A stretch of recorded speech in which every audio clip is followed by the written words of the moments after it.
अगर आप भी चाहते हैं बिट्टू मलंगिया इंटरटेनमेंट का ऑडियो वीडियो सबसे पहले आप तक पहुंचे, तो लाल बटन को दबाकर चैनल को सब्सक्राइब करें और बेल आइकन दबाना ना भूलें।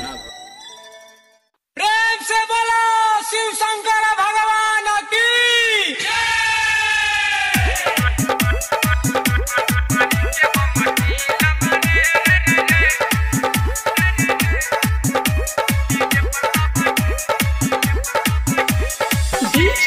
Bittu Raj Madhubani presented by Malangiya recording studio Hajma Chowk. मालिक के बम चिलम रे रे रे रे डीजे पर तब हिलम रे।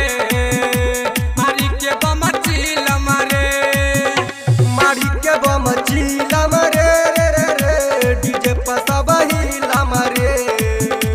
मालिक के बम चिलम रे बजाई के हो गाना ई देखी है जमाना।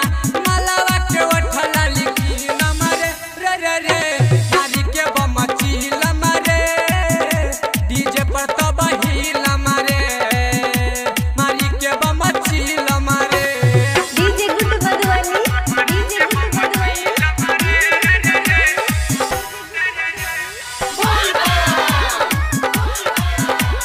लइका जवान सब जाता हो भैया, संग में बुढ़ावा चाचा हो। नैकी बहुरिया नाचत बिया, घुमटा ओरी देख पाछा हो। लइका जवान सब जाता हो बाटे, संग में बुढ़वा चाचा